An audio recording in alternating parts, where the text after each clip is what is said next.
doing with the series, Indivisible for Bourbon County, really thinks it's important to have an informed voting person.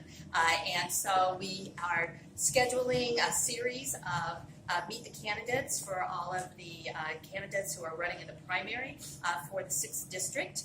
And Amy is our first person. This is our first of a series. And so she's going to speak for just a little bit and then open up the floor to questions, because we really want you to have input into the discussion. And she said to ask the hard questions. Yeah, she can handle it.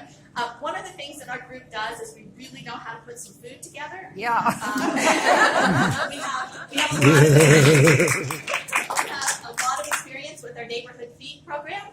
And so we've got some great bakers, and everybody, it was a collaborative effort. So I appreciate everyone who donated food and drink for tonight. So thank you for being here. All right, thank you. Thank you, everyone.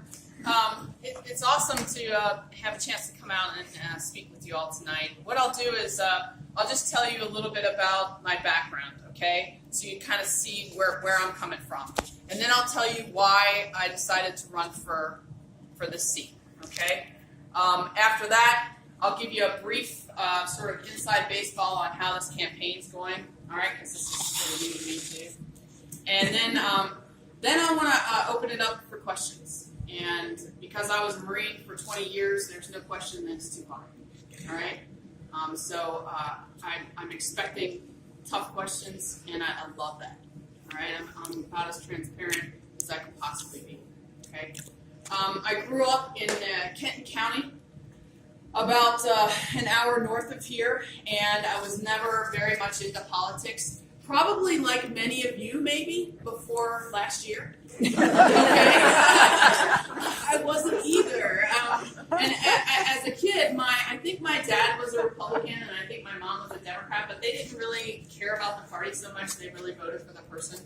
And when I was a kid, I was very much a tomboy. All I cared about was rolling around the mud and playing sports. And I was really good at it. I mean, it was the one thing I could do. I beat all the boys in pretty much everything, from basketball to baseball, you name it.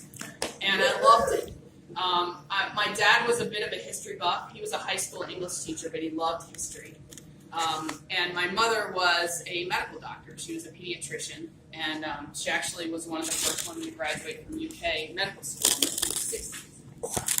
And I was the youngest of 3.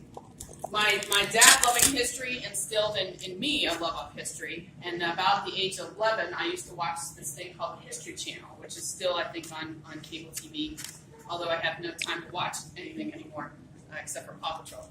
But that's a kid's thing. Because I have 3 small kids. But I watched the History Channel, and there was this documentary on military jets, and I just fell in love. And I basically looked at that documentary and I said, that is cool. That's what I want to do. And a gentleman got on. He was a Vietnam War fighter pilot. And he got on and he basically said, hey, anybody can be a fighter pilot, but only the best can fly onto aircraft carriers.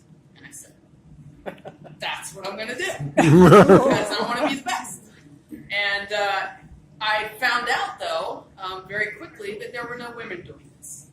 And when I started researching, well, why are there no women doing this? There was a law against women doing this. It was called the Combat Exclusion Law. It basically prevented women from being on any combat ships or flying in any combat aircraft.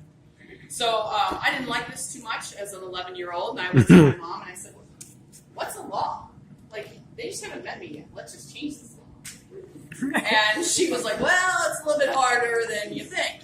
And she gave me a little civics lesson at the age of 11. There's this thing called Congress. And Congress changes federal rules. And there's this, this guy called the president. And together they change laws and enact laws. And you, as a citizen, what you can do is advocate for change, but you can't change it yourself. And so that's what I did. I started advocating. I wrote the Kentucky Post. I wrote the Cincinnati Enquirer because I was up in Kenton County in that area. I wrote every newspaper that I could and basically told them who I was and that people needed to advocate to change this law.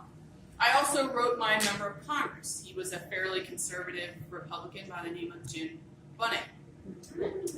And he wrote me back a fairly nice, condescending letter, which basically said, "You're a girl, and Congress does not believe women should be in these roles. It's very hard to change the way women should be perceived, and people have been thinking this way since the beginning of time, and go do something else." Basically, what it was a very nice way of saying it. I wrote my senators. Mitch McConnell, of course, never wrote me back.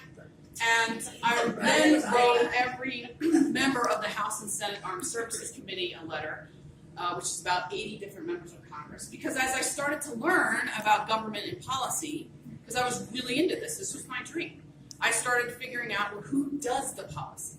And it was, for that law, it was the Senate and the House Armed Services Committees. So I wrote them all. And I said, hey, this is who I am. This is what I want to do. Please open these jobs up. And I got many letters back. Some of them said, hang it up. Women shouldn't be doing these things. I'm not going to work for change. Other people wrote me back and said, our military exists to fight and win the nation's wars. And I think we should have the best people in those positions. And if you're good enough, you should be able to compete. I had other people say, yes, I'm going to work to open this up. I think you should be able to try to get in these positions. That, folks, was my first understanding and knowledge of the difference between Democrats and Republicans.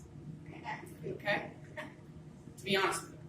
I didn't know anything about politics, but I knew one side didn't want to open anything up, and the other side was going to work for me and work to allow me to try to compete for those positions. I have never lost that. That's always been in the back of my mind. Okay? The good news for me is that at the age of 18, so I worked really hard in high school, and at the age of 18, I got accepted to the U.S. Naval Academy, actually 17, and got accepted to the U.S. Naval Academy in 2 months before I raised my right hand and swore to defend the Constitution of the United States as a midshipman. We had a new administration, a new Congress, 1993. Bill Clinton administration and a new Congress. And they controversially lifted the restrictions on women in the military in many, many roles, including aircraft carriers, destroyers, most combat ships except for submarines, and all combat aircraft. Basically, those restrictions were lifted, and women could compete for the first time for these positions. It was absolutely life-changing for me.